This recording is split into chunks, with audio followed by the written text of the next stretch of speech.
Hey guys. Okay, so rendering. It's a little bit of a challenge. And there's a lot of really great rendering tutorials out there, but I'm going to do one for you today. Hopefully it turns out great. Um, so a few things. After you're done with your pencil drawing, if you're going to do this particular trick, you need to take the time to ink your drawing. So this is my inked drawing. I already figured out all my problems, and so I've got this inked up and ready to go. Now, a few tips on inking. It doesn't do as well on tracing paper. I like to use this product right here. This is a vellum. It's called Drafting and Design Vellum. You can buy 1,000 sheets, and I want to say this was probably about $20 for 1,000 sheets. So it's not inexpensive. I can go ahead and do rendering with my my markers on it, and it looks great. You've probably noticed if you're doing the markers that sometimes they look good on certain papers and other papers they don't take well to. It has to do with the absorption rate, and how it looks on this is very different than how it looks on this. Two different kinds of paper. This will absorb more, so I use my marker as almost shade and shadow. This, I get more color rendition out of it. So two different kind of applications. The other thing is, and this is just a personal preference, you know, artists are kind of quirky and we have things that we prefer.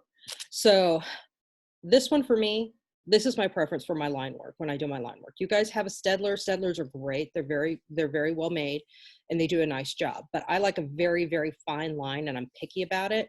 So my microns, this is what I use. So that's why my line work looks a little bit different, because that's a 0.005. I can make very tiny specific lines. A few other things that you might notice is if I show you this, you might notice, okay, these are free-handed, which I'm not particularly worried about, but things that are architectural, I will use my drafting tools to make sure that I'm getting nice, crisp, clean lines. One of the things about your drafting tools, you can clean it with alcohol. So if I've just used it for, with my pencils, I'm going to have graphite residue. I don't want graphite residue. So I'll come back with alcohol. You can use hand sanitizer too, if that's what you have, and just a paper towel. And you can clean off your drafting tools before you start doing your line work on something else. So that way you don't smear graphite and you have a clean surface. So these are just some different tips that I use. Now, one of the things that I'll do is I'll do my line work on this, and I could go ahead and render this if I want, but I'd like to keep my original copies clean. So if I wanted to do a rendering on vellum, I'd probably make a copy of this on a different sheet of vellum, so that way I have one that's rendered and one that's not. That way, if I make a mistake, no harm, no foul. The other thing that you can do is, like on this is pastel paper. And I'll choose something that has a little bit of contrast or it has a base color from my design. And so that way, if I'm showing white, like this is a lot of white on the ceiling, it'll actually show up. Otherwise, it doesn't show up. All right, so that's just another little tip that I do, is I like to use pastel paper. It takes your pencils very well. It takes marker, it absorbs the marker, so you can use marker as your shade and shadow.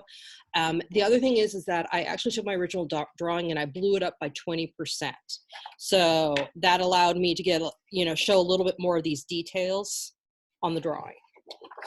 So that's the preliminary that I'm going to get started. So let me see if I can get this thing adjusted so you can see. Yeah, I think you can see what I'm doing now. Go ahead and pause this for a moment. Okay, so one of the things you'll notice is that I'm using some different color markers that you may not have in your kit.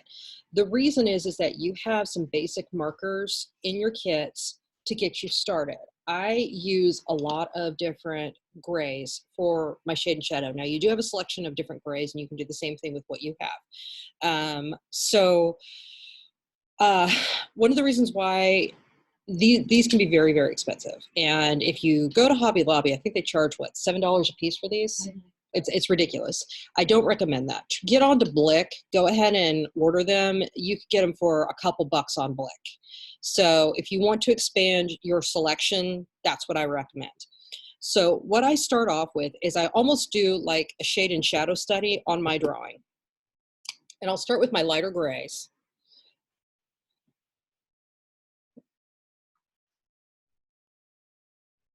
And where my shadow would be cast is where I'll go through and put this in.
Okay, if my line for some reason disappeared, I'll go back in the photocopying process and I'll just add it back.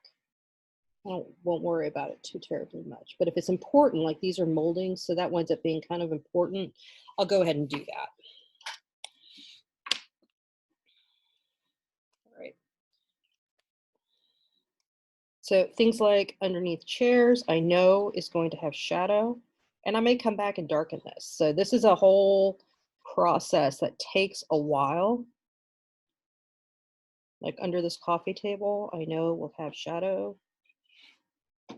I don't get too worried about being a little messy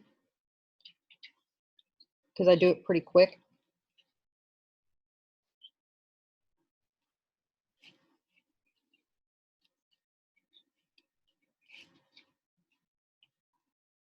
But I'll think in terms of, okay, so like my light source is coming from here.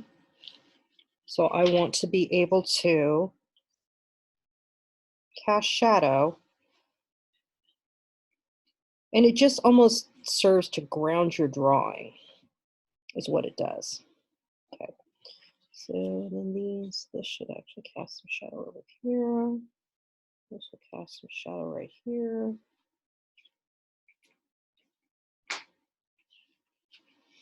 Okay, and I'll fine detail those chairs here in a little bit. The backside behind the bookcases would be a little bit more in shadow. And something you may notice while I'm doing this is that the paper is absorbing it. So it really does recess.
Cast a shadow as well.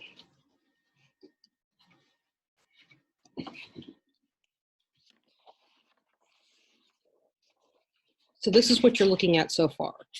Like I said, it's almost like a shade and shadow study, and it takes a while, but in the end, it actually will make a big, big difference in how this looks.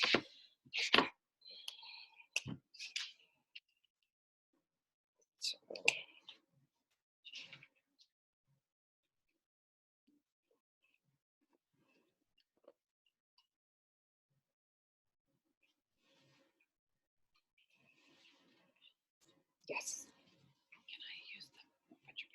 Mhm.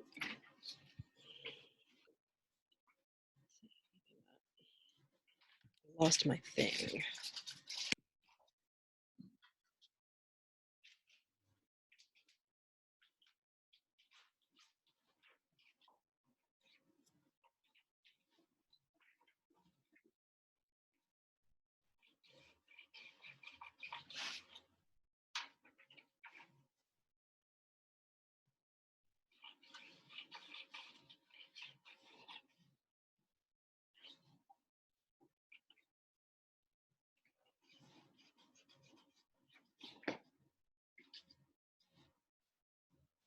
One of the other things that I found works is if I can try and mimic my perspective lines.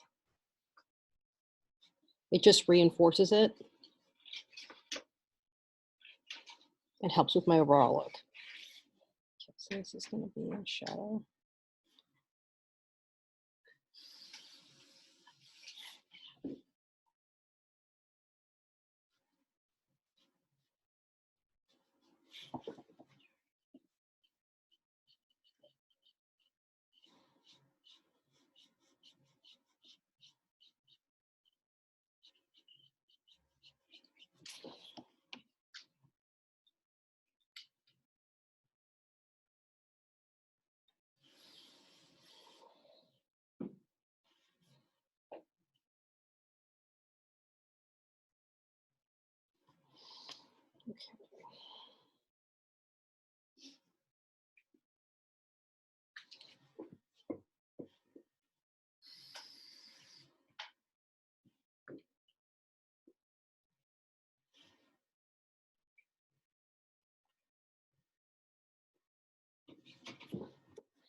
Okay, so that's the end of my shade and shadow study.